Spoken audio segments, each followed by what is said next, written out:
already seen some of your cosplays. They look incredible. Thank you so much for coming. Gonna have everyone out here in just a second. So thank you. Just a couple more minutes.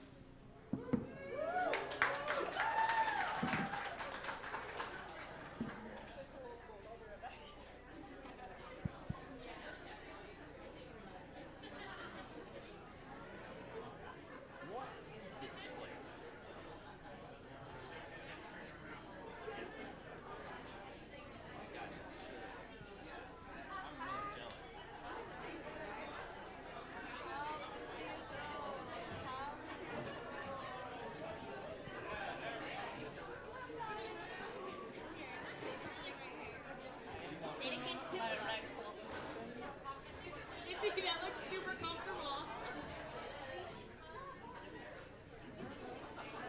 Dana's here. She marked her phone. Oh my God, it's Yes. You're too comfortable up there. Wow.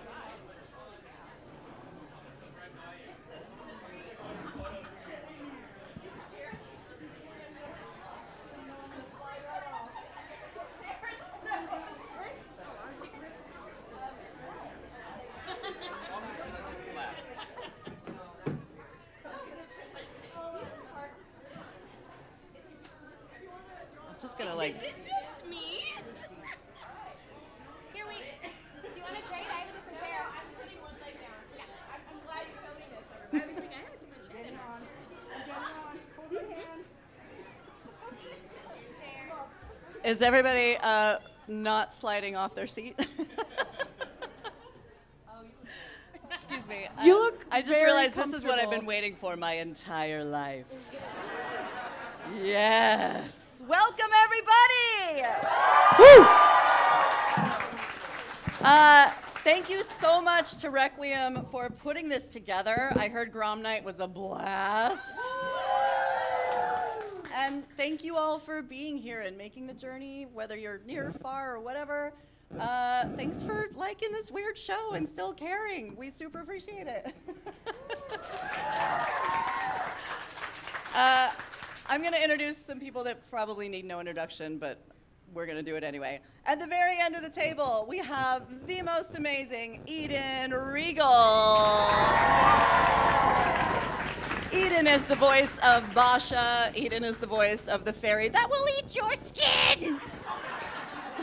She is also our amazing voice director and one of the kindest humans I've ever met. So thank you for being here, Eden. Next up, we have Miss Mela Lee. Mela is the one you love to hate, Miss Kiki Mora. But the best part is Mela is nothing like Kiki, and in fact, she is quite lovely.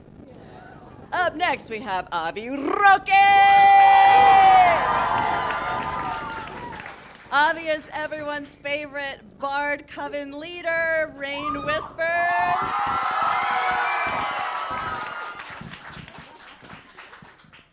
Dead center. You know her, you love her, you love Tiny Nose. It's Dana Terrace! None of this exists without Dana. Thank you, Dana. We love you. Up next, one of my favorite humans on the planet, the voice of Luz Nocera, Sarah Nicole Robles!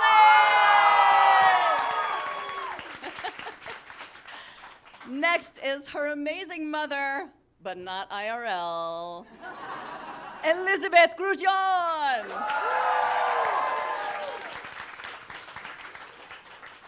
And this guy, who knows what he's doing. This guy.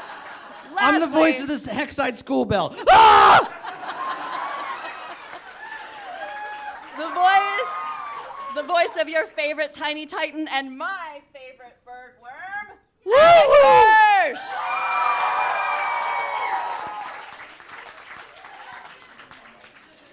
Oh my God, we're here. And we have Zeno Robinson. Zeno! Zeno is the voice of the Golden Guard / Hunter. He's everybody's favorite sad boy. But he doesn't get the throne, because I do.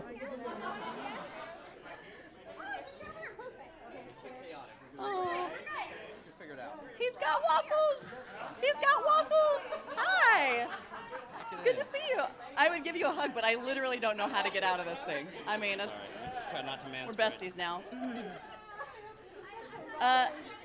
So given that there are 9 of us on this panel, there's probably about time for one question each. One question I do want to ask of all of you, it's very important. What makes you all so awesome? I would love to know what makes you so awesome. Starting with Eden. Caffeine. My proximity to you. Oh, stop. Good answer. Well, for me, it's super easy because it's all the talent in this room is what makes me super awesome. No, I want to know what makes you awesome. I do. I think, listen, we have such a tendency as people to downplay our own strengths, and I think we should lift each other up and talk about what we love about ourselves. Tell me what you love about yourself. Sorry, I went there.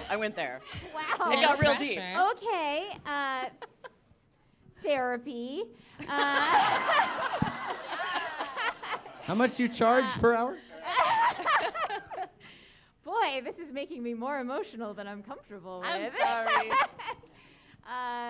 I think that I take it in what you guys are saying. I am a kind person. I care about you all so much. I root for you all, and yeah, I think that's a pretty good trait. I would, yes. Thank you. Seconded. You are. I can confirm. Mela, what makes you so awesome? Dripping with diamonds for friends. I'm the patron saint of second chances and late bloomers. So anybody who, had their dreams dashed and went into a different job, fell in love with the wrong person, and now you're falling in love with yourself. Like I'm The job, that not the person, the girl, that person that lets you know that you are perfectly, wonderfully, beautifully drawn for your purpose in this life. You matter, you mean something, and you make a difference.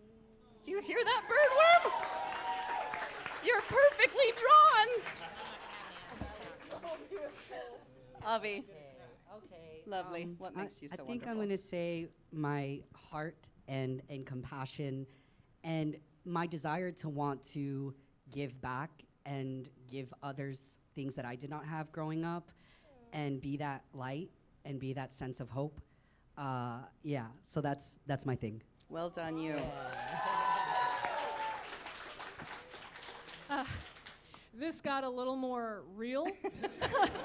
Already by the time it just got to me. I really like my job and drawing. I like that about myself. So do we.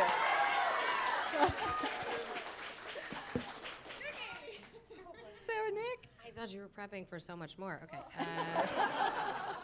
I wasn't ready. To be fair, you gave me this question.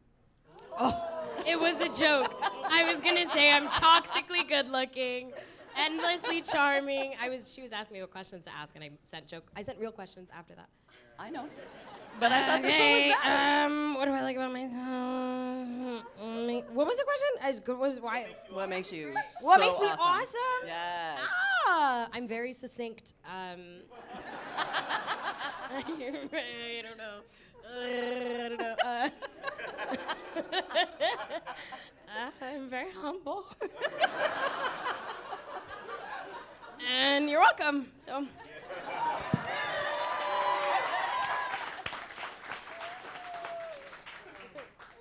you really done? That was your whole. Oh boy, yeah, this is a toughie. We Sorry. started with a toughie. Listen, it was either that or like, how did you get into voiceover? And we're not going there, so. Oh my gosh. Okay. Well, I think I am. I persevere. I'm determined. I think that's a beautiful, necessary quality in this business and in this world. And also, I've learned a lot about self-compassion and being able to answer questions like this or kind of hold myself in kindness, even and maybe especially when I'm not doing, lovely, shiny things, like even for the kind of softer qualities or struggling moments. So I think that comes through with me. Yeah.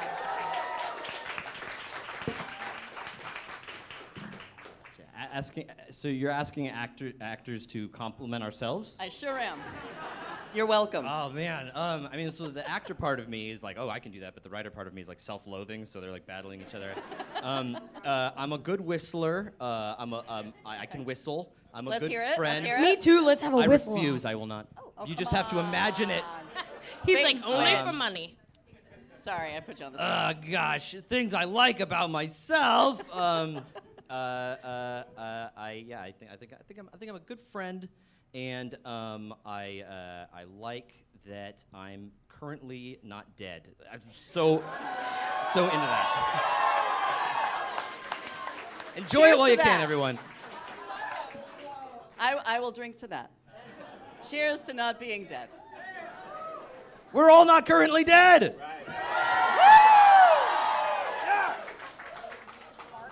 Zeno, my friend, what makes you awesome? Yep, probably having a microphone. I just didn't know if anybody. I could probably yell. Are you a voice actor? Yeah, right. I just have a naturally loud voice too. Like it doesn't help. This is. I feel like I was like, man, this should not be this hard to answer. I think I have my boundless empathy. I think it helps with acting, and my endless foolish idealism in the belief that things can get better, or there is a better world, that there's a right way, things can be solved, there can be solutions. I think so. I'm always like, believing in the humanity of other people, and hopefully myself one day. But the endless belief that forgiveness, and people can be better, and the world can be better. And so if we make steps at that all the time, every day, in whatever action we take, the world will be a better place. Yes! Everyone, blame Kingdom Hearts. That's all. I just want to say a real thing. I thought of it when Mom talked because I was going to say it, but then you talked and I panicked. I was going to say, actually, my parents, I never actually give them credit. Okay. They won't watch this, so they won't know. But My kids also not watching, so I will never get. they're just like, what do you call it? Like a master class in resilience. You just keep swimming, and Yeah. I love that. Yeah. Sissy? Well, first off, I wanted to have that as an introduction so that all of you would understand what incredible humans are sitting at this table, and that I am so endlessly grateful that we get to do these things, even though the show is off the air. You are all. Wasn't there a people- marathon? It's not off the air. I saw there was a marathon a week ago. Okay. Last week. Yeah. Hello, everyone. Hello. We know what that means. But you are all people I hold in the highest regard, and I'm so happy to share space with you. And I wanted all of you to understand what these people bring to their personage every day. I am a person who believes in other people. I'm an endless supporter. A rising tide lifts all boats, and I'm endlessly optimistic even when it's really bad for me. Here we are. Although also, if you don't know me, I'm Sissy. I was the voice of Lilith. Woo! I brought my emotional support birdworm. He's available for hugs later, maybe. Okay, so this is hi. That's real close. Okay, Alex. This is a very serious question. Are the Collector and Bill Cipher from the same dimension?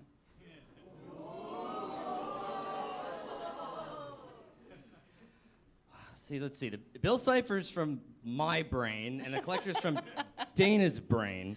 So if there's some sort of dimension that our brains share, I feel like I can't. You're asking me a question that's half canon in my reality and half canon in Dana's reality. So I feel like Dana can answer this question. I Punted it to you.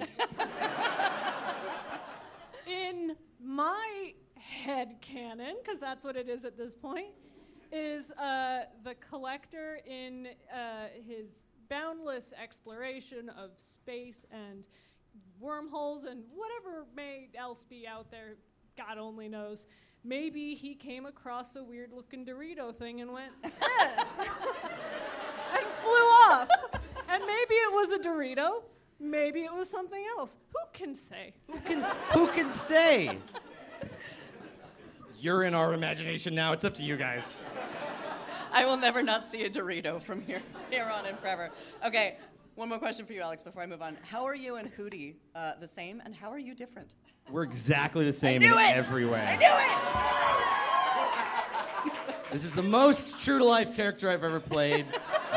It's an obnoxious, baffling thing. No one knows where it came from. You know where it came from. I don't know where I came from. No, it was.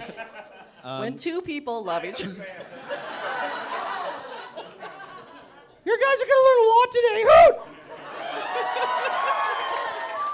I'd say the biggest difference between me and Hootie is that, Hootie, as far as I can tell, seems to have a truly unbreakable spirit. Just in any situation, no matter what's going on, he can find the best in it, and is just so happy to be included. I'm also happy to be included, but I think I'm a little bit more cynical than Hootie. I feel like there's things I could learn from Hootie. Okay. But yeah, we're similar. We're similar in our obnoxiousness and in our fortitude, I would say. Amazing. Awesome. Thank you. Zeno, if Hunter could have one day with his big brother without the whole, clone monster thing, what would they do? Oh, man. I imagine, if they go to a zoo, I think, The giraffes, right? Yeah, they're all about the giraffes. Very animal, wolves, birds. They are animal lovers. They probably go to the zoo and, I don't know, eat junk food. When's the last time Hunter, acted like a teenager? They probably eat junk food and play video games and, pull an all-nighter without, it having to be waking up to train or something, Yeah. I love that. Thank you. Dana, have you had a chance to meet any of the voice actors from different languages? Oh, yeah. And do we need to fight them? Please don't fight. I actually got to know the people behind the Japanese dub of Owl House, and the voice of Amity, and the voices of King and Hootie, and there's this amazing team, and I think we can. I don't know if the video has already been played on stream or if we can play it right now. Sweet, yeah. They actually recorded a message that we want to play for you at this panel, so I hope you enjoy it, this special thing. What? All right, we won't fight them. That's fine. Hello, my name is Mikoto Nakai. I am the voice of Amity Blight in the Japanese version of the Owl House. I'd like to tell you in English, so I'll do my best to read this script. I'm writing this. So, congratulations to Requiem Cafe and the Owl House for the wonderful collaboration! Yay! I hope everyone enjoys it. I wish I could have been there. I saw the grand party decoration in the cafe and the collaboration food and drinks on the Instagram. It's a very nice and so cute, and I am so impressed. And I heard that Dana and the original Boy Scouts will be there today. What a gorgeous event. So, the Owl House is my life. I hope the fans would love the Owl House forever. Enjoy the event. Lastly, Dana and Requiem Cafe, thank you so much. Bye! Have fun! I I actually met her when she was visiting LA for a short time, and she is just as sweet and kind in person. It's just been an absolute treat to get to know her and the Japanese dub team. They're great. They're fantastic. That's so cute. Thank you for sharing that. Mela, if Kikimora ever went to therapy, Now it's your turn. Now it's her turn. I win. who do you think she would grow into? Well, I love that Dana gave us a few clues in the closing credits of season 3. I loved seeing me like in a do-rag and some pants. You know, she was working on a proverbial house, but also herself. I think we put a little bit of ourselves in our characters, and I think she spent a lot of time trying to please other people and be big enough and bright enough and to fit into a mold that wasn't her. I think she would grow into, someone who was a good friend and realized that she didn't have to try so hard to be something she wasn't, because your purpose is effortless. And she has incredible handwriting, just like I do, and apologies go a long way. I think she's probably somebody who writes letters a lot, handwrites letters, like, dear Luz. Wait, I have a question. Does she write letters with her hands or with her hair hands? So I'm gonna lean into it. I mean, some people have great bangs. Second question. Does she start her own mech suit company? I believe she's an entrepreneur, for sure. That's fair, She can that's rock fair. a mech suit, I'll take for sure. Eden, I'm curious, is there a moment when you're directing when you really see an actor click with their character? Okay, great, thank you. Can you talk a little bit, because you also you worked on Amphibia, you're working on a bunch of other projects right now as well, but so you've seen a lot of really incredible characters come out of these shows. Yes. Can you talk about watching that moment when Sarah Nicole Robles gets loose, or Dana becomes Tiny Nose? Dana was born Tiny Nose. That's literally just me. I love it, with a wisp. Yes, there is a moment where the actor and the character meld. I think in the Owl House, because Dana was so clued into who all of you are as people and was so open to, you know, seeing that essence of who you were, and then writing toward it, so that I feel like on this show there was maybe even more of a meld. I've definitely seen the alchemy with each one of you, of that oh wow, there's blur, it's blurry, and the actor is the character is the actor, they're influencing each other. Things are hitting way more emotional than we would have expected, or funnier, or something comes out different, and Dana's like, yeah, do that's fine, that's cool, do that. So yes, I mean, it's just been it's all been such an incredible pleasure. But even when you were early Lilith, Ice Queen, Who everybody loved, right? She never got canceled on Twitter. She was never canceled. And then when you your sister activated that teenage angsty whatever, and real rebellious sissy came out, and we're oh, there's depth there, and then and then your heart. I try to keep her under wraps as much as possible. Sometimes she comes out.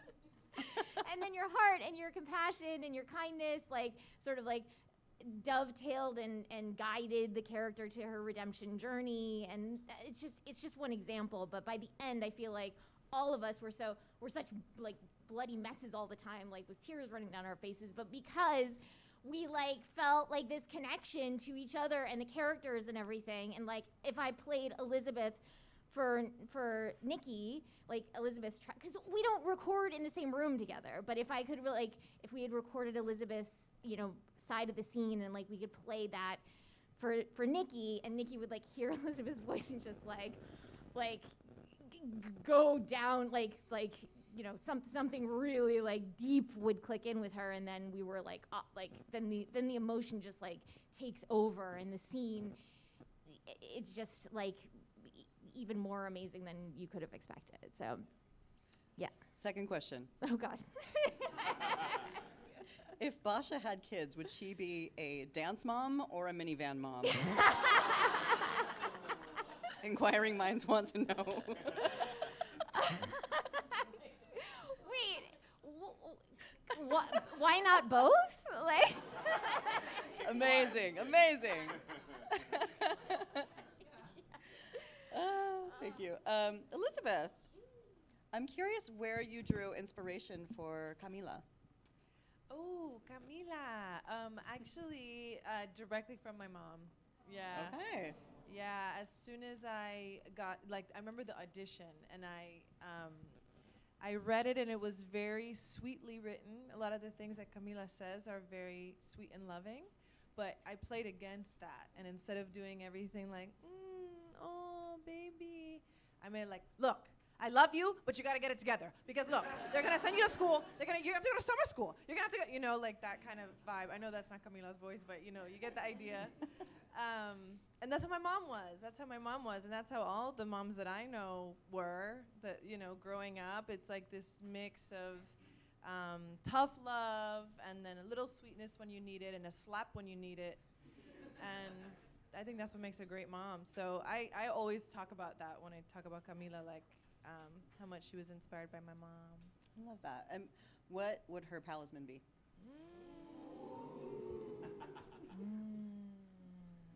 A chancleta? Does that count? That counts, right?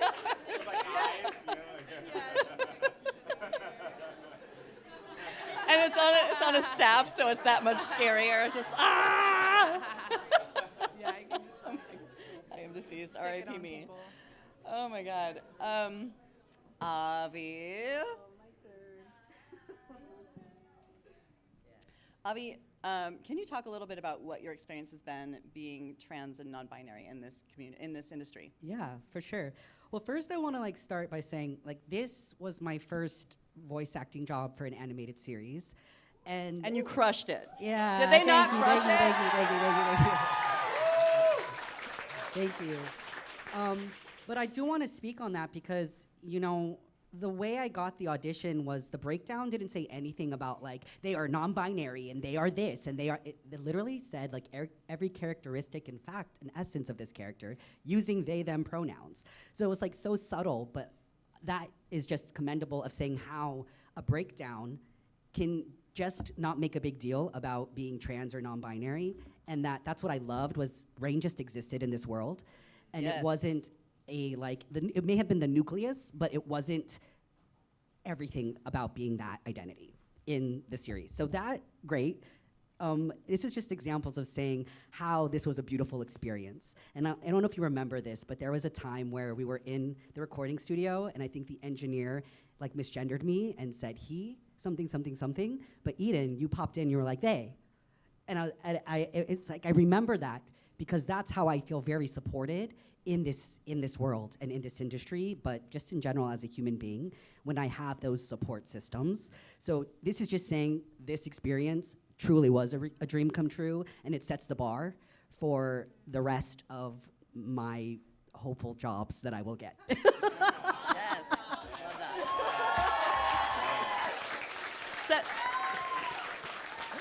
Yeah. Second question. Yeah, what's up? Second question. Yes. What does Rain do in their spare time? Ooh, okay. Besides write Yes. love ballads for Ida, obviously. Obvi. I think they collage.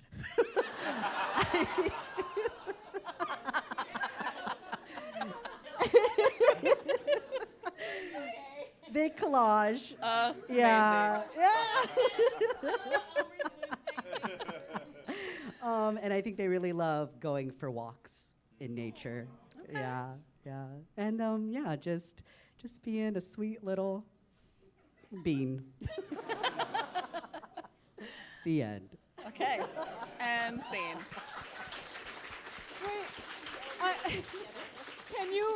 do you imagine that they would let King help out Oh, yes. with their collages? Because I think King would be really into that. I think so. And Hootie, of course. I see it being a group activity. I think like Rain is hosting collage nights. So Does the Burger King crown end up on King's collage? Remember the crown? Burger You Queen. didn't watch season 1. Never mind. yes, I did. Character study. I needed to know. I needed to know the series, so I watched it. Oh my God, that's amazing. That's amazing. Thank you, Sarah Nicole. What do you love most about Luz No Seda? Aside from everything, clearly. It's like two parts of my brain. First is like, say something sarcastic. Yeah, probably that she's not sarcastic. She's just really genuine and raw and puts herself out there. And that's just so not easy to just really be who you are and let people take it or leave it. And yeah, sometimes like people are cruel and they hurt her, but she's just like, you know what? That's just not for me. She knows what's for her, you know. Was there any part of this process that surprised you? I wrote this question, huh? You sure did. I'm brilliant. What can I say? You know what? I was really intentional too, and I was like, "Don't think about your answer in advance, Nikki. Don't do it." And I didn't. What surprised me? Again, something like flip or like what? Okay, something nice. What surprised? You said it was a good question. Thanks. Oh yeah, thanks. Okay, good. Lead the witness. Thank you. Exactly.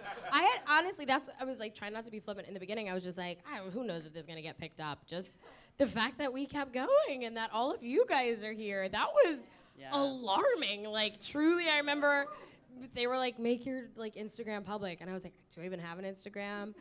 And then like the show came out, and my husband was like, I think you have like 9,000 followers, and I was like, who? Like it's one episode. So yeah, you guys, and it's been wonderful. Like you're so nice. So thank you. Yeah.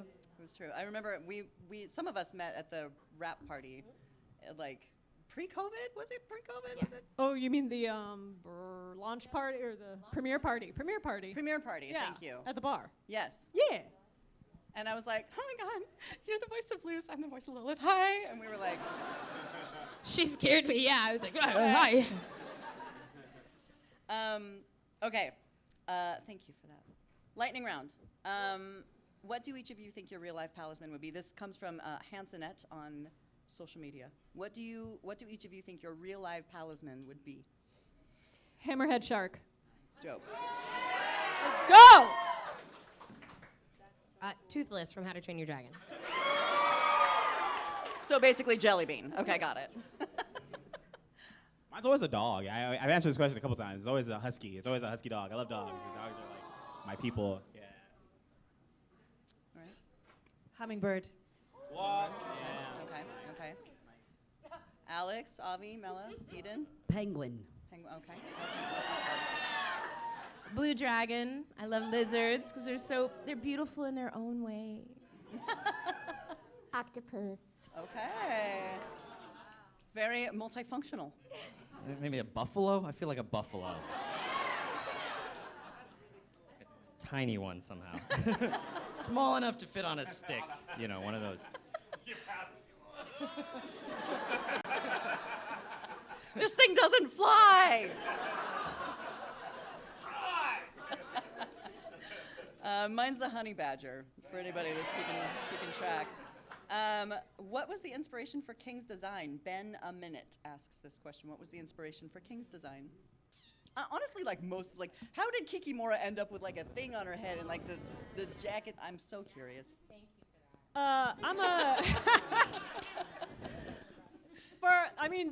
that. This this kind of explains a lot of the monster designs, the demon designs in the Boiling Isles. I'm a huge fan of Game Freak and Pokemon and Ken Sugimori and and also plus Hieronymus Bosch paintings. If you like zoom into a lot of those creepy paintings, you got all these demonic little weirdos, and you know. You got to catch them all, right? You gotta catch them all. All those Bosch creatures. Yeah, and some of them are creepy and disturbing, and some of them are just so funny. And so when I combine my love for Pokemon and I combine my love for Christian hell horror from the 1500s, then you get the demons of the Boiling Isles. And that's kind of, you know, where I think you can see where King comes from that. Okay. The Pokebosh. Second question. If we were to boogie down to History Town, what would we find there? Too much. Fair. Too much. That's fair. I think this is an open and shut question for everybody. Just scream your answer. From Satorius7544. Would Ida, the infamous owl lady, be afraid of the IRS? No. Yes! She would be like, come at me! She would take down the IRS. From the inside. She would be the one to stop them. What a perfect woman.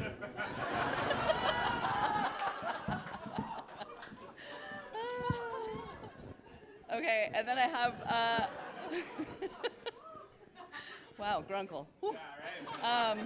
One last question for everybody, and I think we can just go straight down the row here. What aspect of your character do you relate to the most? From Anorire wants to know. Anorire wants to know what aspect of your character do you relate to the most? I did not just have a stroke. I'm sorry. Is that Blinglish? Yep. Eden. I guess that like personal achievement will like fill like some void inside us, you know, like if we get enough like whatever accolades or what, you know, that somehow everything will be okay in your life, but it doesn't really work that way. You're way nicer about it, though. Just saying. This is a hard question. I feel like I'm a nice person. But I feel like Kikimora thought she was nice, too. I think trying to be something you're not can turn anyone into a monster. And the message of this show is that we are all drawn for our own perfect magic. So just celebrate yourself like a holiday. Okay. My answers are not as deep, okay? Is that they're non-binary like me, and they're brown like me. How is that not deep? How is that not deep? That's important. All right. Tiny Nose is small and paranoid, and I can be like that. I know I'm taking it. I just wanted to I think we're both just like, we love our people and we're just trying to fix. We're fixers. We're like, I'll help, and then maybe we're not great at helping, but I try. I love, okay, I think, now I'm gone blank. Her determination, like I was saying before, like I think I have that quality, and I think Camila has that quality, like, okay, now this is happening. So let's figure it out, you know, and it's just like the love to always push forward and fight for it and figure it out. I love that about Camila.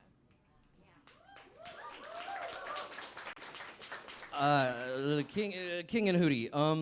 I think maybe the way that I'm like King and Hootie is both of them are outsiders who find themselves drawn into a found family, and that's definitely something that I've experienced over the course of my life. I think there's a big theme of found family in the show, the idea that you can sort of create your people and you can find them and you can put them together and you can take on the world and do anything together.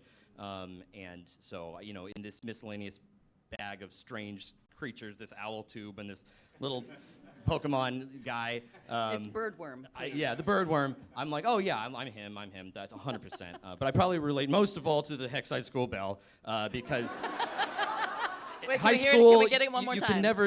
you can never escape high school, and I'm always screaming inside in my brain. So. Can we get it one more time? Oh, the Hexside Bell. Yeah. Ah!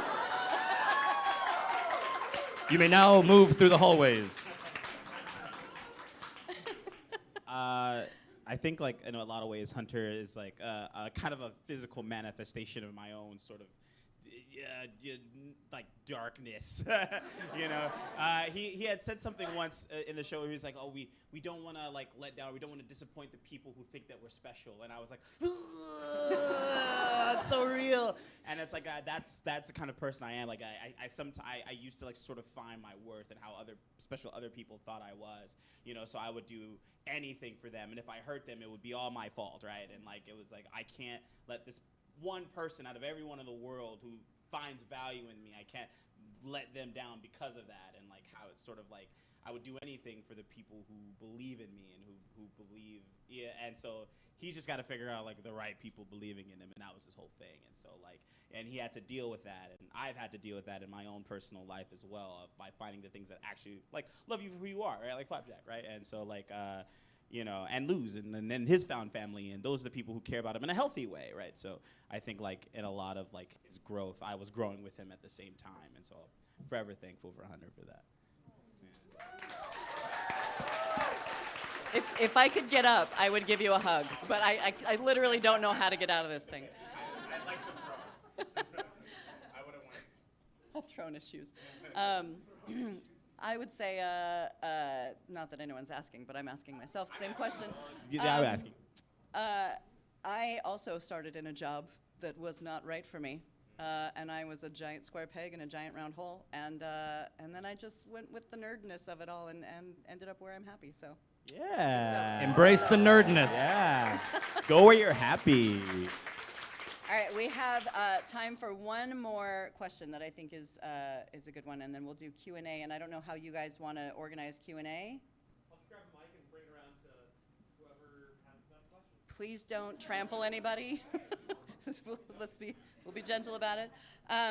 Do you have a favorite moment or scene from recording that sticks out to you? For me, I have two. Why were you so easy to curse? And let's boogie down to History Town. Zeno, I guess we'll just. Yeah, we could go the. Ping pong back.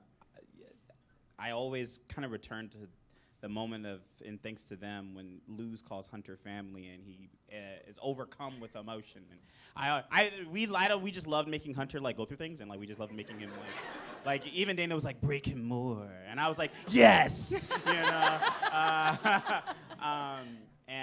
But I just, you know, throughout the entire, especially like season 2, the fans were like, he needs to go to therapy and he needs this, and like, you know, and I think it was a healthy moment for him. Kind of this crumbling realization of what healthiness looks like, and sometimes it can make you realize that, you know, before you didn't know that you didn't have that. And so I really, really love that moment for him. And I just think it's something that like not a lot of shows do. Like all the animated stuff I've done before that, there's been nothing like that. Just a moment of letting a character sort of cry in silence for a bit, you know.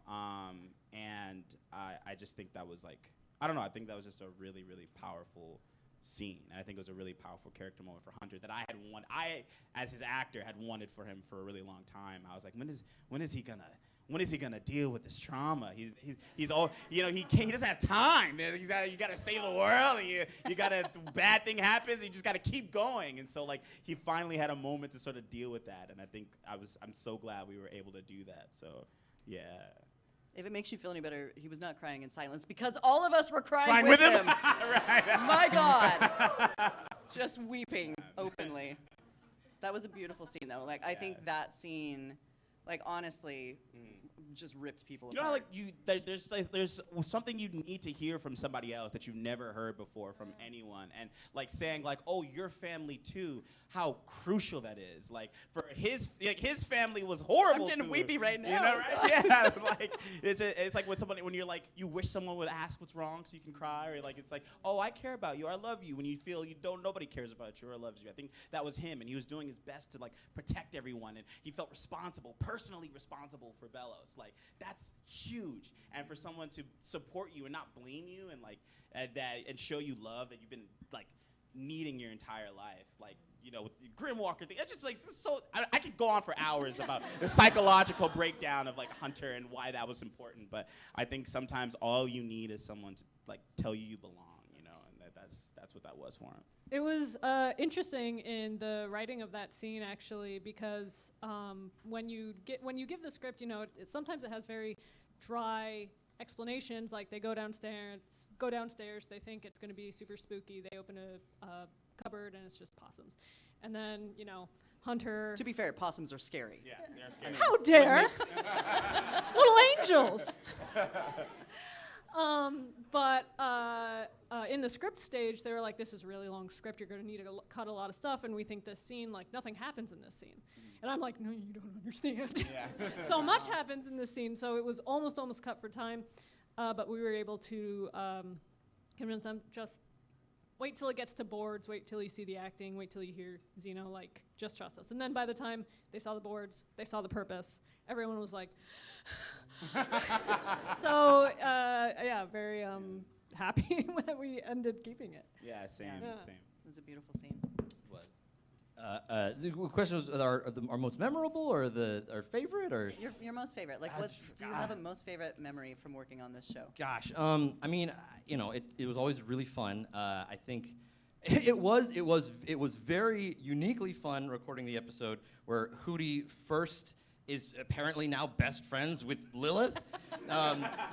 We sort of just jump into like, oh my gosh, Lulu! Oh, like. Because I just, I remember I kept trying to convince Dana, like, this bird worm, people are gonna hate this thing, and then they're gonna hate me. Close your ears. Like, Close your ears. maybe you could like have less of the worm, and then she's like, I need more of the worm. But like, then he got like, because his whole thing is just he just wants anyone to listen to him or hang out with him or regard him in any way. And then shockingly, Lilith and him get along famously. And it's like I was like, oh my God, I was so happy that Hootie finally had like a real friend who wanted to listen to him. So like when I was like doing those scenes, I was like feeling good for Hootie. Like, Well, you brought a friend with you. Oh, Did you yeah, wanna, yes. Did you want to show off your artistry here?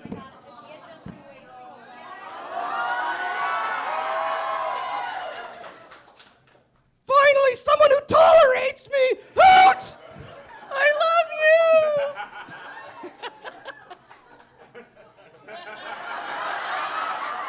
Save it for after, you two. No! Break it up. It's forbidden!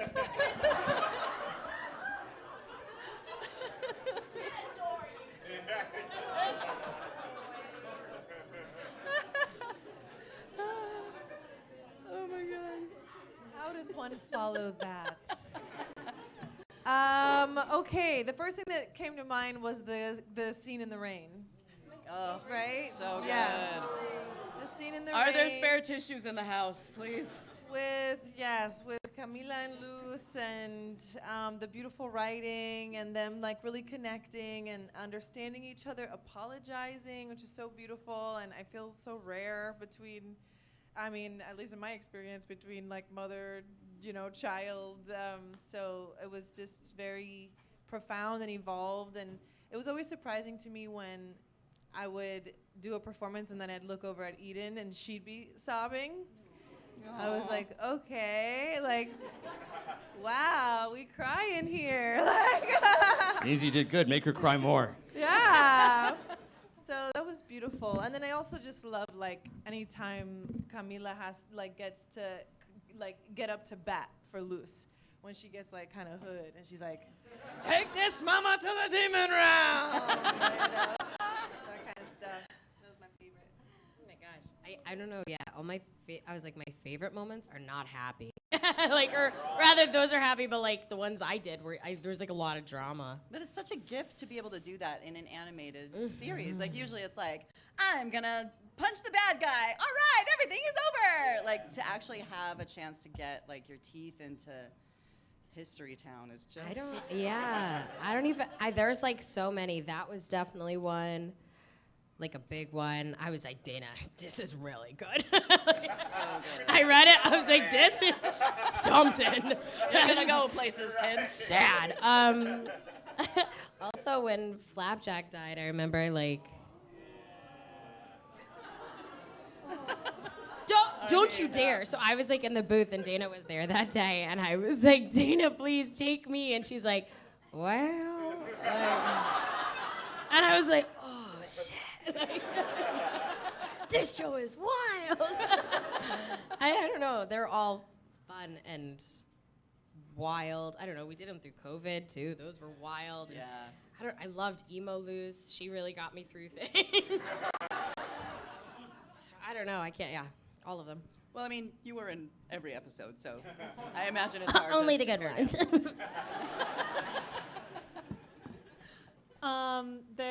So I also play this single character in Labyrinth Runners. Her name is Severine. She's one of the Coven members.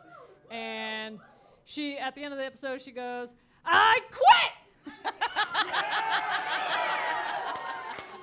And I can't tell you how cathartic that was. It's just, I needed to do it for me. Just for me. All right. That's beautiful. Okay, I'm gonna say, well, Ida's Requiem, because it's the first time we meet Rain, and it was the first episode I got to record. But my favorite line is in there when they're playing Ida's Requiem, and the photo falls out, and it goes, "Don't give up so easily. They probably need you more than you realize." And like that to me was just always like that has always stood out to me, and I always say it to all of you too, because it's good advice.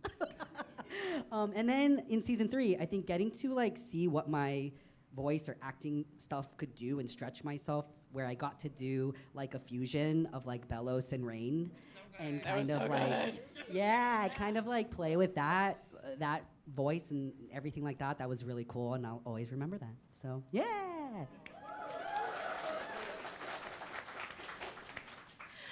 There was a scene with Kikimora talking with her mom in Palm Stings.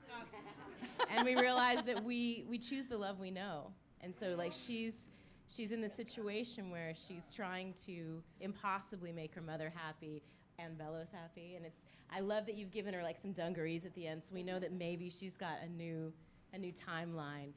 But I felt that as my mom was actually in Palm Springs at the time. I was like, oh, Eden. And it makes no sense, but one of my favorite lines is, Kiki Miki Bruatas. I was found out. I was like, that's the mom I wanted. We know the mom she had. Kiki Miki. I mean, like everybody else, there's so many to mention, and I'm so glad you guys mentioned so many of them. But for Basha, I really love the cold open that we did with her, like changing her nails and getting ready for like the big game, and she's like struts out. She's like, graveling line starts here. That was like amazing. When I opened that script, I was like, what? It was so, it really was cathartic, like to get to play such a meanie. I loved it. I loved it so But much. what about the fairy? The fairy was also amazing. I was gonna say, like I still it was in the first episode, I think. It was my favorite. Like, what? I will eat your skin. Oh, it's this right. I'll eat your skin. The cutest little fairy that opens his mouth of horrific teeth. That to me was like, okay, this is not your usual Disney fare. Thank you, everybody. It's so rare to see, for me at least, to see a show that every single character had an arc. Like every single character had something that people could latch onto and love, and that's why I love this show. Okay, so we're gonna do a Q&A. If I can ask a favor of everybody that does ask questions, if you can keep it to one question and one person on the panel so that it's not 9 people, then we can get through as many questions as we can, please. Thank you. I'm gonna start close to me, just to make this easy. Right here. Not a question. I just want to thank you all for adding this to our lives. Thank you. This is a question for Zeno. What? No. In your opinion, what would Hunter's favorite Kingdom Hearts character be if he played all the games?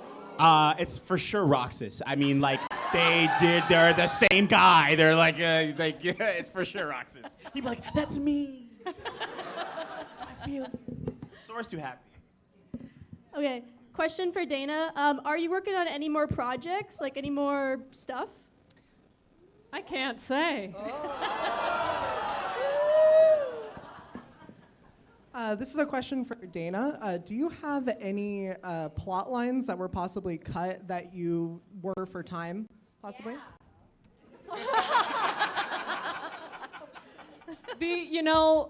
All 10 episodes that are actually, no, gosh, it was going to be 14 episodes. All 14 episodes that we could have gotten for season 3 were going to be Kikimora focused. Actually, or her whole arc.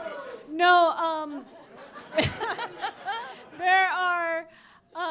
there are a bunch of things that I wish I could have done, but I still am holding out a little bit of hope for some extra content in the future. And just in case, I can't let out those little bits just yet. That is just not yet. confirming That's anything. That's not confirming. It's just me hoping. Just a hope. Hope with me, please. Yes. I'll put our hoping energy.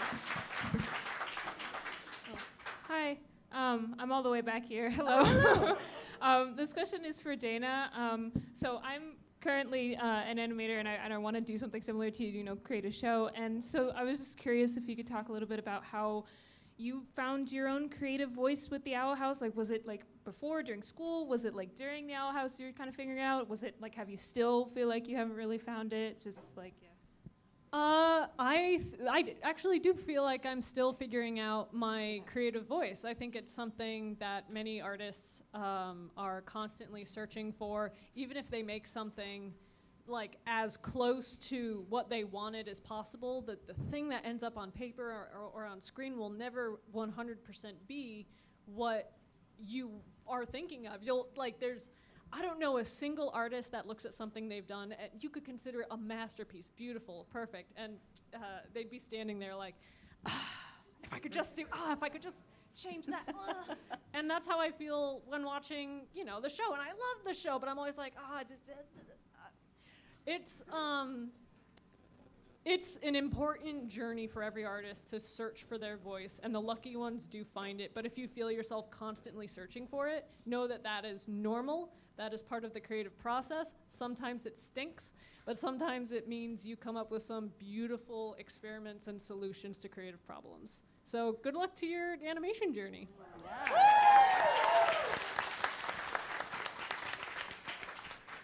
So, sorry, this one's also for Dana. Hi. Guys, we should all just wrap up. We'll meet you out. Me and my partner are both writers, and part of what we love about the Owl House is that every character is amazing and has their own arc. And we're wondering what your character creation process looks like and how you get to the point where you feel like you have such well-rounded characters in all parts of the cast. I just kind of write. There's this process in animation. I come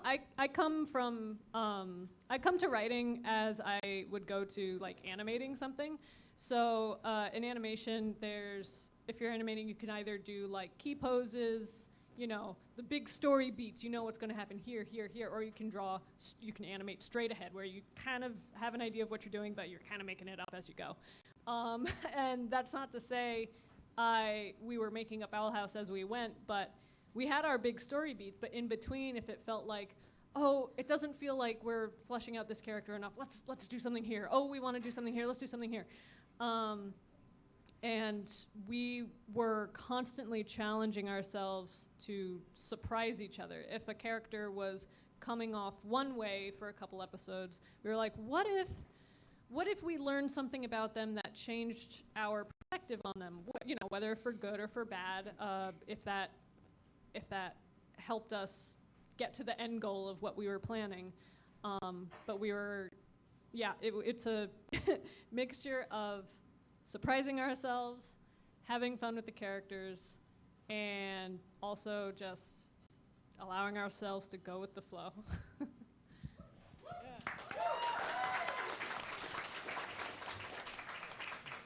This one's also for Dana. I know. I have to ask, what happened to Ida's fang to make it gold?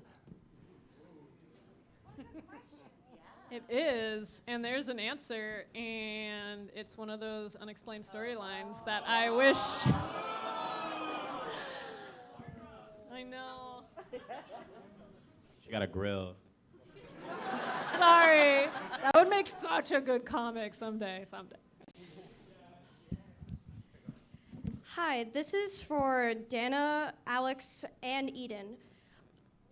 Alex, I know that with the connection with Owl House and Gravity Falls that you confirmed later in this show, that you said that canonly you wish they kind of existed together. There has been evidence of other shows that say they are in the same universe, say as Amphibia, Owl House, Rick and Morty, Gravity Falls. What other shows do you that you have evidence for that could connect all together?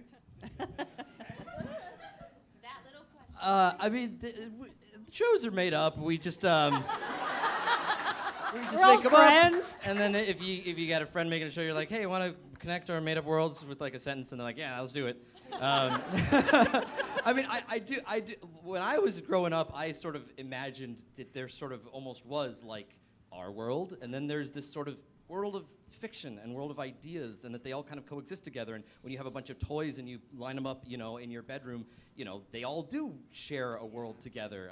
And so like when me and all my friends are drawing, we've just got sketchbooks out on the table. It's like we're creating crossovers all the time with each other's art. So to me, it's more natural, honestly, for like creatives to be kind of connecting their worlds than it is for them to be siloed off, like completely keeping their worlds separate. So like, I encourage it. If any of you guys make things like cameo in each other's things, I think it's rewarding. Yeah, me, Matt, and Alex, we're all buddies, and if we want to like include someone's like Grimes or Bill or Hootie in something, we'll just like text each other a thing like, hey, can we do this? Yeah. I have a question not for Dana. Sissy, I would like to know, at the end of the show, where's your palisman? Where's my palisman? Yeah, it wasn't in any of the shots at the end. Well, that's actually a question for Dana.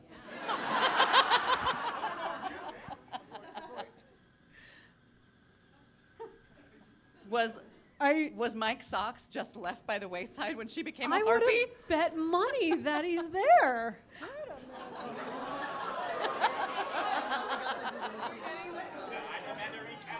Let's play Stump the Creator. I wouldn't bet against this crowd. They know what they're talking about. He was on sabbatical. I'll get back to this question. He's been working really hard. Well played, sir. Hello, I have a question for Sarah Nicole. Hello. So I know the fan base was very worried that Luz didn't get her quinceañera. And we thankfully got a very nice Bowling Isles version at the very last episode. But my question is, if Luz did have a full quinceañera, who would be her chambalan?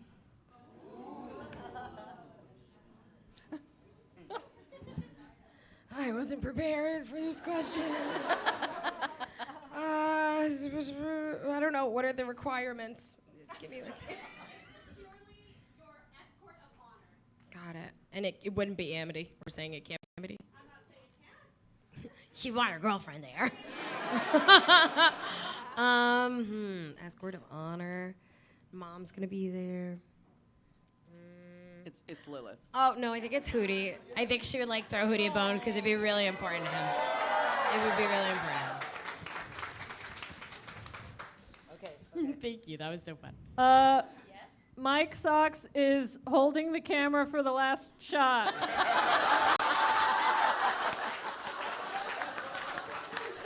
one had to take the picture, so.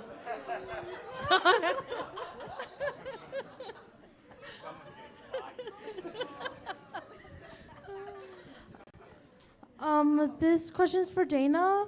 What was your inspiration for the Owl House, and what did you get inspired from? Thank you for the question. I always liked stories about witches. I always liked drawing demons. Like I said, they're just like creepy little Pokemon, very close to my heart. And so I tried to combine all those things into one simple story of one simple story. A Disney show about demons that are cute. And very straightforward. Yeah, every story starts from one sentence, a girl goes to a demon world and learns to become a witch. That's pretty simple. Classic. It's your classic coming of age. And I remember I showed that idea to a friend. I showed him a couple drawings. He was like, no one wants to watch this. No one wants to watch anything about a girl. He was specific about not wanting to, one of the main characters being an older woman, which is just stupid. He was like, no one wants to watch a show like that, so I was like, I'll show you. Yeah, spite. It's and my favorite. so spite was my main inspiration for the album. My favorite, yes! Yeah! So fun multi-trending show later. I hope that guy's crying in his coffee. What do you mean? Fun This fact. is like what is it, You're So Vain scenario. I bet he's like, so I inspired the Owl House. I randomly met this person without knowing who it was, and then he told me his connection, and I was like, well, thanks for being an a-hole. 'Cause we got this wonderful show. Sucks to suck.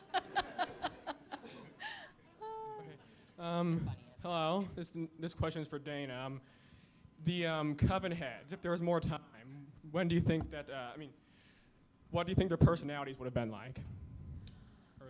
Oh, I would have loved to visit the Coven heads more, especially Adrian was so funny, and his VA, Noshir, was such a joy to work with.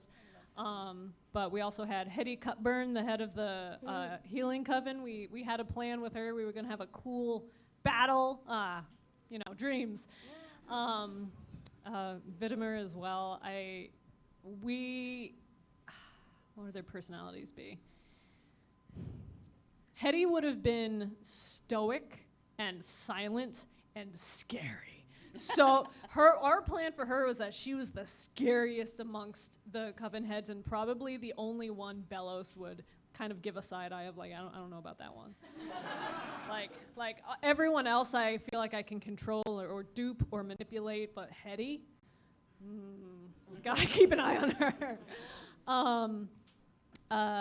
Some of the others we unfortunately never got an idea to. I always had an idea. It never made it to the writer's room even. It just got stayed in my head. The head of the Oracle Coven comes from the same place that Kiki Mora does. You could tell he has a little hand hair too, and I always wanted them to, have some kind of interaction, maybe he knows her mom and that's how she got the job, and there's some resentment there or something. We had these plans and we had fun talking about them, but unfortunately, where we at. Hi there, my name's Nathan and this one's the Xeno. So how would the Golden Guard interact with other characters you voiced? For example, the Green Poncho from Cricket the Creek, Haruki from Ultraman, or Akira from Zom 100? Or Transformers. Transformers, yeah. I think Hunter has a fascination with things that aren't from the Boiling Isles, right? I think he, for the Green Poncho, for example, he's like, oh, kids can be normal? You can just go outside and play, with other people, even when there was that part when he went to Hexside and he was like, I finally get to interact with other teenagers, and it was just all join the Emperor's Coven, right? It was never let's hang out, right? So I think Akira, I feel like Akira would be an inspiration more to Hunter to take his own life by his, do whatever he wants to do. Even though I just don't think Hunter would understand sort of a lot of those human sort of sentiments, right? He'd be like, yeah, I do whatever I want. I make talismans now, But yeah, I think Hunter would find it fascinating. Like now, at this point in his life, he'd just be incredibly like fascinated by like anything new, right? Anything outside of his like world of expertise. He'd just be like, oh, that's so cool. Like, how do bow and arrows work? You know? Oh, you're a giant talking robot. That's cool. Like, how do you function? You know? You like, what's a motorcycle? Like, how can I ride it? Can you teach me? You know? Yeah, it's cool. This question is for Avi. What are your thoughts, if you had to explain how you feel about Terra Snapdragon in one sentence, what would it be? Oh gosh, you're right. I feel very Fuchi, no good, terrible, awful, terrible. Period.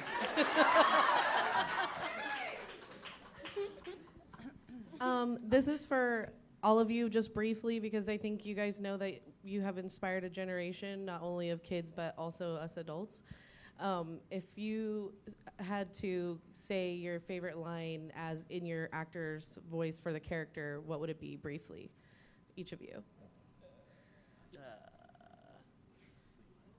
Oh, Hootzifer, you truly are a gem.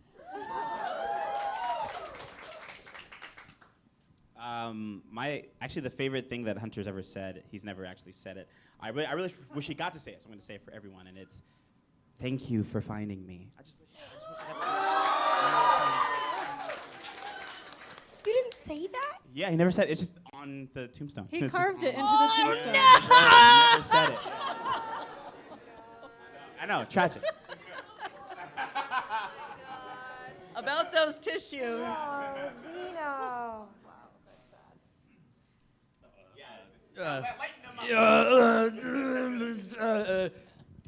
guess I probably would be whatever Hootie's first line was because I couldn't believe I was actually recording it. So, Hoot, password, please.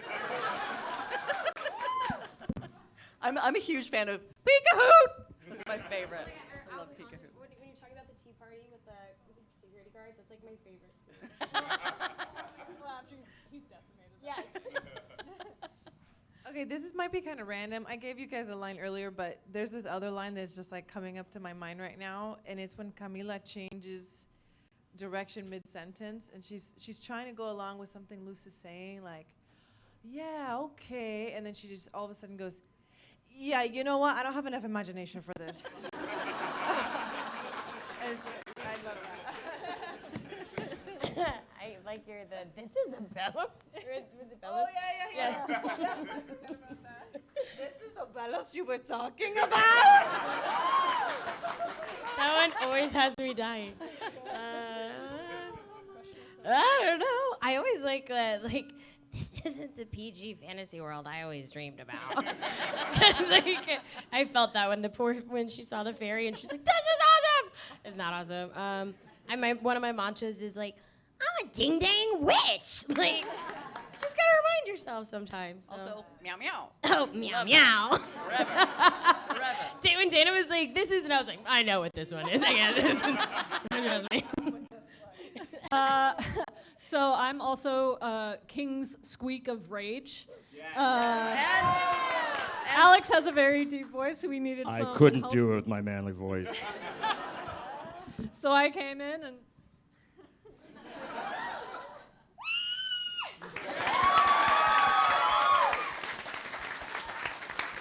Also, Baby King. Also, Baby King. I'm Baby King. Wait. Oh my gosh. Oh, okay. So you know what's fun about, being on testosterone? That sometimes second puberty is like my voice has a crack or like a weird little passaggio high thing. So this line, I feel like that's present and it goes, we are the covens against the throne, AKA the cats. Rawr. I have nothing. I play tikis and kikis. It's like a thing in my career.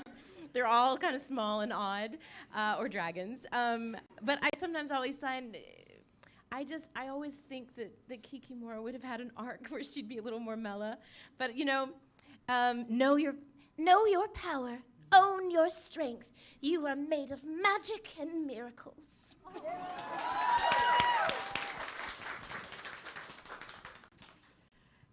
Basha said something at the end that I loved, and I'm not going to quote it exactly because I can't remember, but it was something like, I just want to hang out and look good and play Grudge Me with my friends!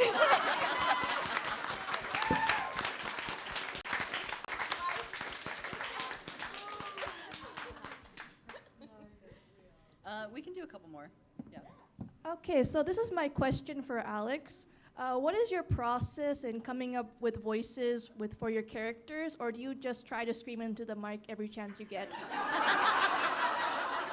You got me. Yeah, I mean, it's process for coming up with characters. I mean, for the Owl House, so King, Dana just said, talk in your actual voice. King is just my voice with the slight pitch up, and I kept trying to like do a voice, and she's like, no. It's just you. So there was really no process for that. And then for Hootie, it was just a really bad Mickey Mouse impression. And it was a temp voice. It was temporary, and Dana decided to keep it for some reason. But generally, I mean, I don't know about everyone else here. Like, usually, if you're doing voices, you also have to be. If you're talking a lot, you also got to listen a lot. You know, a lot of the voices I do are inspired by people I know or things I've seen, like just ripping off Mickey Mouse. So, you know, either be inspired by your life or plagiarism. Those are the two options. The highest form of flattery. This is a question for Sissy and Sarah. Personally, what do you think if Luz and Lilith hung out? What would be their favorite activity to do with each other? Oh my God, like cataloging, taking notes together, organizing Oh, our no. notebooks. I don't know. Crossword puzzles? You like crossword puzzles? I like crossword Or puzzles. like word searches, collaging with rain. I don't know. What wouldn't we enjoy doing I mean, it together? would be like historical research of like Yeah. building architecture. Oh my gosh, no. I would illustrate your book. So Dana, when you get that spinoff. That was a would be very fun question. Thank you. super fun, yes. And collaging. This question is for Avi. When I first saw that episode, like I had to pause and rewind because I'm like, did I really just hear the they them? Yeah. You know what I mean? Yeah. And it like inspired me to be like more like upfront about like my identity. So like just thank you so much for that. You know? I love that. And my question is, do you think oh my gosh, I'm blanking out. Do you think Ida Yes. asked Rain to Grom, or did Rain ask Ida to Grom? Ooh. They asked each other. I think it was like a moment of like, oh, you're asking me? Oh my God, I'm asking you. So that's what I think. I got a question for you while I'm moving around to somebody else because I'm kind of trapped in here. If your character had a spin-off of their own show, speaking of spin-offs, Hunter, Hootie, what genre would it be? I think Lilith would think that it's a spy show, like an international mystery spy show, but it would actually be like just super friggin' boring. I mean, same. But would it be a thing where she's investigating something and it'd be like, nothing to report, like usual? Totally. I came. There was nothing here. I feel like... On to the next. I watched a whole documentary once about the Bermuda Triangle, and there were no answers. It's like 3 hours, and it finished, and I was like, oh, so you guys found out nothing. I'm Thanks for completely watching. I'm completely fascinated with the idea of 00 Coven.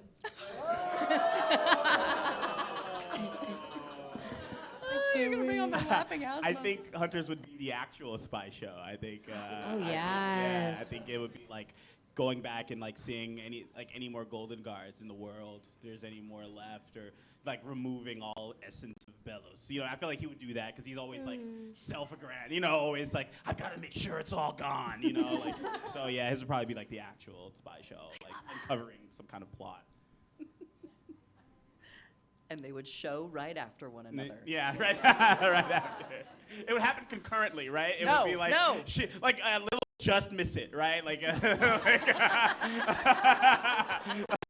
like he'd be like, do you want to come with me to this thing? You're like, no, I'm over here. Okay, and then like he'd find it, right? Hootie would have a show about the tiny Hootie that lives inside him called the Owl House House. It would be its own genre, and it would destroy all television. So disturbing. So disturbing. Camila's would be a telenovela. Of course, right? I feel like Luz and Amity would have like a mockumentary style like show about their lives together. Just like, Tiny knows what the show sounds dangerous. violent horror. I feel like it would be a shockingly violent science fiction. HBO.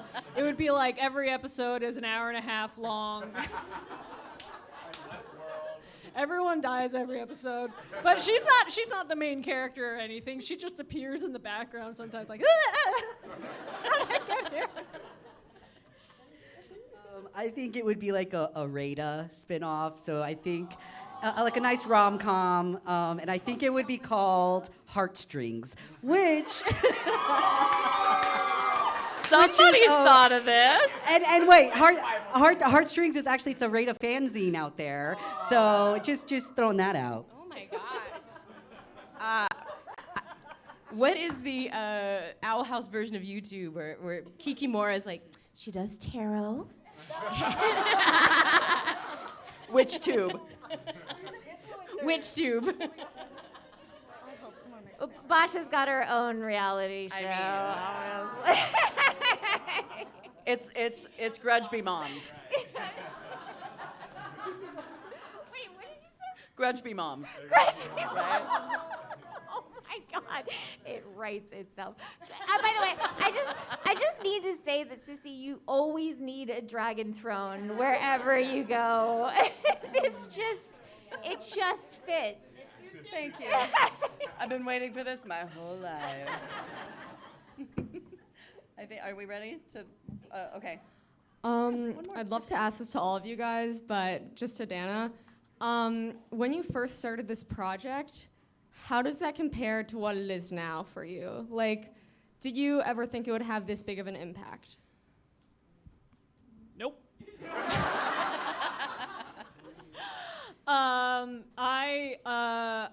I went into animation and I go into show running, like I said, like in the very first question, because I love animating and I love being very busy and I love solving complicated, stupid problems that I give myself, and that's what show running is. I'm making my life difficult every day and then trying to figure out confusing solutions, and for some reason that makes me happy. So the fact that the show did blow up and people did connect to it, no, I was not expecting that the level of that. It's nice and I wanted it, and there's certainly themes that were purposefully put in there that I'm so glad people have connected to, but it's been overwhelming, positively overwhelming. In the beginning, it's a very lonely process. You're just with your artists, you're kind of biting your nails. Oh, I don't know if any of this is gonna work. I don't know if anyone's gonna like these characters. Oh, I'm such an idiot for doing this. And then at the end, you're like, I still feel kind of stupid, but I'm glad I did it. I fooled them all. I'm glad I did it, and I'm gonna take a nap now. We're glad you did it too. Yeah. Thanks. All right, I think this is our last question. Okay. Yes, hi. Hi. My name is Helix. Very nice to meet you all, and thank you so much. I'm an employee here at Requiem as well, and we are so grateful to have you here with us. So I can tell you've never seen the show. Oh, God. What is this? What's happening? No, I have less of a question, more of just an appreciation to extend to everybody here. I think, Dana, I have the highest respect for you for bringing so much positive representation of marginalized communities to a children's show. Thank you, appreciate that. That is something really special, and it's why I watched the entire show, because I needed to see all of this beautiful representation, and I think you nailed it with everything in the show, and with the cast involved as well. Like, that's just beautiful to see. And I mean, I went back to school to become an animator and a voice actor. Definitely. Yeah, all right. Alex Hirsch is a huge part of that. Like, I saw that and I was like, that's what I want to do. And then this came out after that, and yeah, Hootie. So, so thank you for doing that and inspiring me.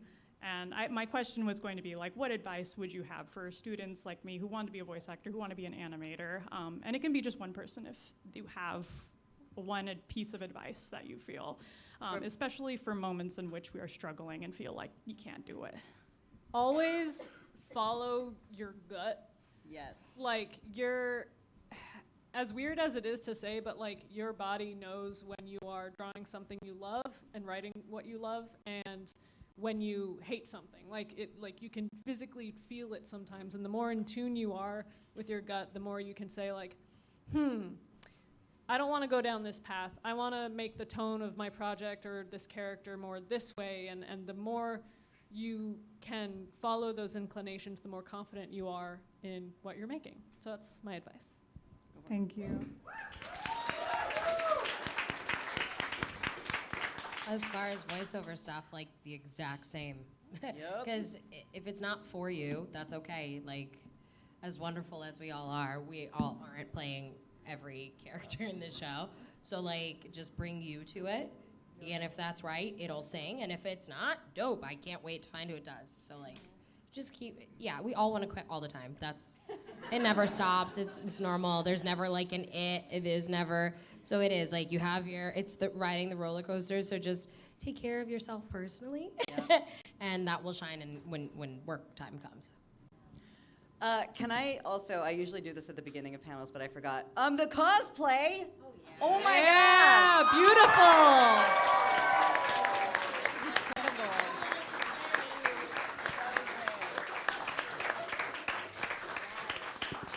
I think I speak for all of us when I say, like, from the bottom of our cold, dead hearts. Thank you so much, every single one of you, for being here. If you came in cosplay, my God, you're amazing. I know it gets hot in a room full of people. Yeah, God bless you, King. I see you up there. Wah, wah, wee, wah. Oofa. Yeah. Oh, buddy. I was going to wear my onesie, and I was like, not today. I know. We got our otter with the dark side, but I think I'd be a puddle. Yeah. We're going to be over at the table back over there, so come say hi. And can we give one big round of applause for all the amazing people at Requiem who Yeah. made this happen? Thank you, guys.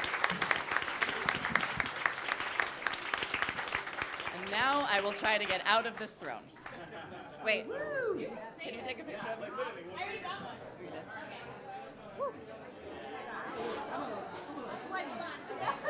In a high chair.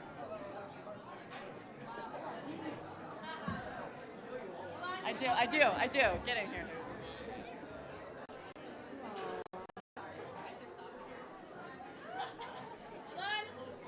I'm not going to take you photos. It takes a while. You guys are adorable.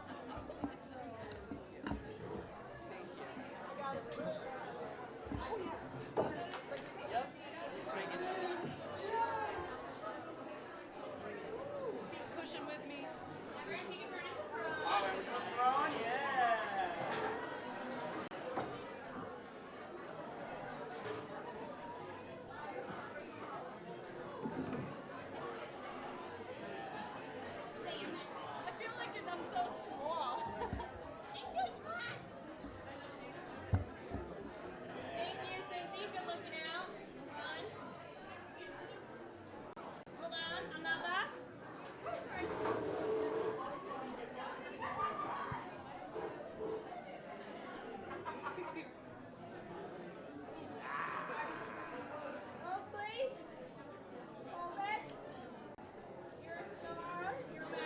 magical. Magic.